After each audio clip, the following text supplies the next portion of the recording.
ජීවිතේ වෙනස් කරගන්න පීස්ෆුල් මයින්ඩ් එකක් ඕනෙමයි. ඉතින් මුලින්ම දවස පටන් ගන්න මෙන්න මේ ස්ටෙප් ටික ඔයාගේ ජීවිතේට එකතු කරගන්න. හායි, අදත් එක ලස්සන දවසක්. වෙනද වගේම උදෙන්ම අපි හැරෙනවා කියන්නෙම අපි තව ජයග්‍රාහී දවසක් ආරම්භ කරනවා කියන එකයි. මොකද මම එහෙම කියන්නේ අද ලෝකේ තියෙන තත්ත්වයක් එක්ක අපිට අප ගැන කිසිම විශ්වාසයක් නැති කාලයක් තමයි මේ අපි ගෙවන්නේ. ඉතින් උදෙන්ම ඇස්සරපු ගමන්ම ස්තුතිවන්ත වෙන්න. වෙන මොනවටවත් නෙවෙයි. අද දවසේදී තුන්නා වූ හුස්ම වෙනුවෙන්ම. පළවෙනි ටිප් එක, කිසිම හේතුවක් මත ඔයාගේ එලාරම් එක ඔයා ඕෆ් කරන්න එපා. පළවෙනි එලාරම් එකෙන්ම ඔයා නැගිටින්න පුරුදු වෙන්න. ඊට පස්සේ ෆෝන් එකේ තියෙන කිසිම සෝෂල් මීඩියා එකකට යන්න එපා.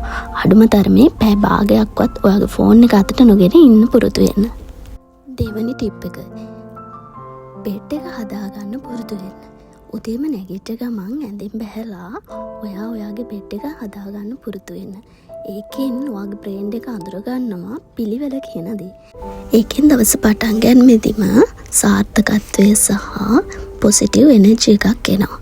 ඉතින් මුලින්ම පුරුදු වෙන්න ඇඳෙන් බැස්ස ගමන් ඔයාගේ බෙඩ් එක හදාගන්න. කිසිම වෙලාවක හිස් බඩ ටී කෝෆි බොන්න යන්න එපා. පැය ගාණක් අපි නිින්දෙදී අපේ ශරීරය ඩීහයිඩ්‍රේට් වෙලා තියෙන්නේ. ඒ නිසා උදෙන්ම හොඳ වතුර පිළිතුරක් බොන්න ඔයාට පුළුවන්. ශරීරයේ තියෙන විෂද්‍රව්‍ය ඉවත් වෙලා ශරීරයට අභ්‍යන්තර පිරිසුදුකමක් එක් කරනවා උදෙන්ම අපි වතුර පිළිතුරක් බොන එකෙන්.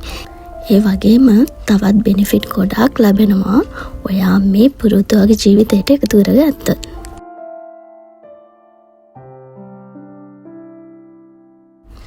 දැන් අපි ටාස්ක් දෙකක් ඉවර කරලා තියෙන්නේ. ඉතින් ඔයාලා හිතනවා නම් මේවා කරන්න අපිට කොහෙද වෙලාවක් කියලා නෑ. මේ පුංචි හැබිට් ටික එකතු කරගන්නවාට අනිවාර්යෙන් ඔයා ගැන හිතනවා නම් ඔයාට වෙලාවක් හදා ගන්නම පුළුවන්.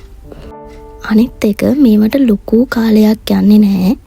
අපි දවසේ එදිනදා කරන අනිවාර්යෙන් පැයක් ඔයා උදෙන්ම නැගිට්ටනම් මේ වැඩ ටික නිදහසේ ලස්සනට ඔයාගේ ජීවිතේට ඔයාට හැබිට් එකක් හැටියට කරගෙන යන්න පුළුවන්. ඔයත් ආසද ඔයාගේ රූම් එකට හොඳට ඉර එළියනවට. මම නම් ගොඩක් ආසයි.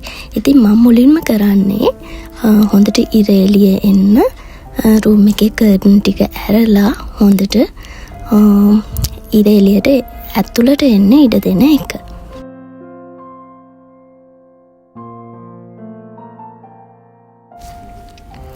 ඊට පස්සේ අපිට පුළුවන් පොඩි වොෂ් එකක් දාගන්න. පොඩි වොෂ් එකක් කියන්නේ නාගන්න එක, ඇඟ හොදගන්න එක නෙමෙයි. දත් මැදලා හොඳට අතපය හොදලා බ්‍රෂ් වෙන එක. මොකද සමහර දවස් වලට අපි එක්සර්සයිස් ටිකක් කරලා එතකොට අපි තවත් මොනවා හරි පුංචි රූටින් මොනවා හරි තියෙනවා නම් ඒවත් එකතු කරගෙනම වොෂ් එකක් දාගන්න එක හොඳයි. ඊට කලින් තමයි මම කියන්නේ දත් මැදලා හොඳට අතපය හොදලා පොඩ්ඩක් බ්‍රෂ් වෙන්න කියලා. ඊට පස්සේ ඔයා ටී එකක් හරි කෝපි එකක් හරි බොන්න පුරුදු වෙලා ඉන්න කෙනෙක් නම් ඔයාට පුළුවන් දැන් ඒක රසට හදාගන්න. හැබැයි මම නම් කරන්නේ උදෙන්ම මගේ කොලජන් එක ගන්න එක. මම ටී එකක් හරි කෝපි එකක් හරි බොන්නේ මගේ බ්‍රෙක්ෆාස්ට් එකත් එක්ක. ඉතින් මට දැන් පුරුදු වෙලා තියෙන්නේ මගේ කොලජන් එක. ඉතින් මම දැන් කොලජන් එක ගන්නවා. ඒක ඔයා අනුව වෙනස් කරගන්න පුළුවන්.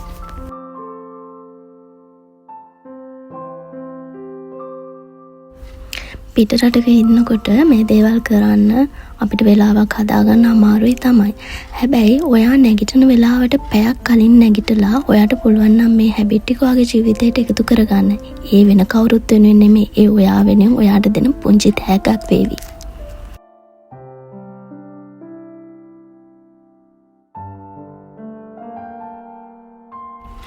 මම මේකෙන් පස්සේ පුරුදු වෙලා ඉන්නවා අයිස් වෝටර් එකකට මූණ දාගෙන විනාඩි 4-5ක් ඉන්න. ඒකෙන් ලැබෙන්නේ පුදුමාකාර බෙනිෆිට් ගොඩක්.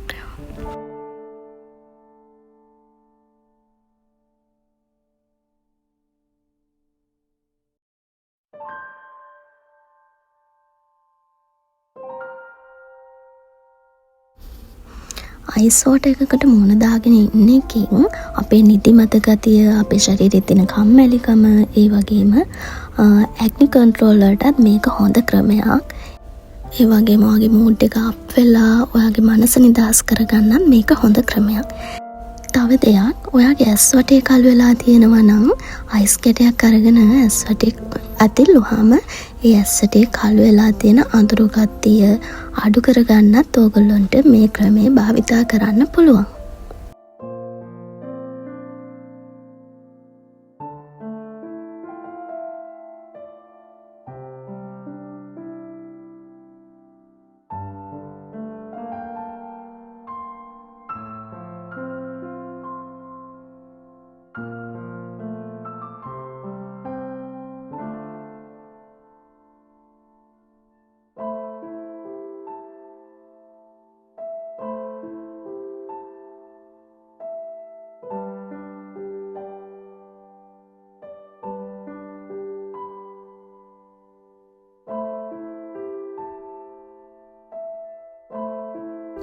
දැන් නම් ඇත්තටම හරි රීෆ්‍රෙෂ් ගතියක් දැනෙනවා.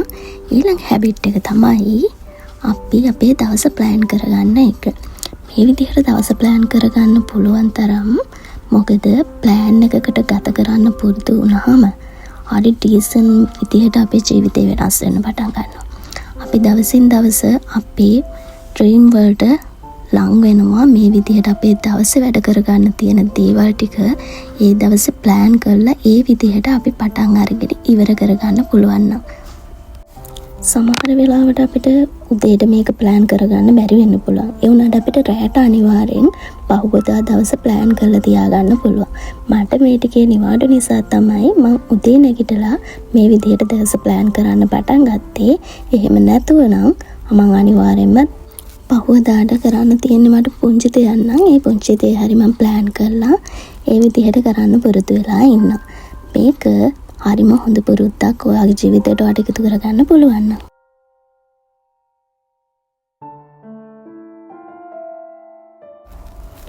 දැන් මම මගේ බැල්කනිය පැත්තට ගිහිල්ලා මගේ මල් පැල දිහා ටිකක් බලාගෙන ඉන්නවා. ඒවට වතුර දාන්න ඕන නම් වතුර දානවා. හැබැයි මම ඊයේ වතුර දැම්ම හින්දා මට අද උදේ වතුර දාන්න ඕනේ නැහැ. ඉතින් මම හරි ආසයි අහස දිහා තනියම බලාගෙන අහසත් එක්ක මං කතා කරන්න. ඉතින් මේ වෙලාව මං ඒකට මගේ ටයිම් එක මේ මී ටයිම් එක. ඉතින් මං ආසයි අහසත් එක්ක චුට්ටක් මගේ තියෙන හැමදේම කතා කරලා අහසට කියන්න. ඒකත් මං පුරුද්දක් විදිහට කරනවා. මොකද හරි රිලැක්ස් වෙනවා මං එහෙම ආසත් එක කතා කර කර ඉන්නකොට. පිටරට ජීවත් වෙන කෙනෙක් නම් පිටරට ජීවිතේ කොච්චර ස්ට්‍රෙස්ද කියලා අමුතුවෙන් කියන්න දෙයක් නැහැ. ඉතින් මේ වගේ පොඩි පොඩි දේවල් අපේ ජීවිතේට එකතු කරගන්නවා නම් හිතා ගන්න බැරි ගොඩාක් දේවල් ඔයාගේ ජීවිතේට ඔයාට ලැබෙවි.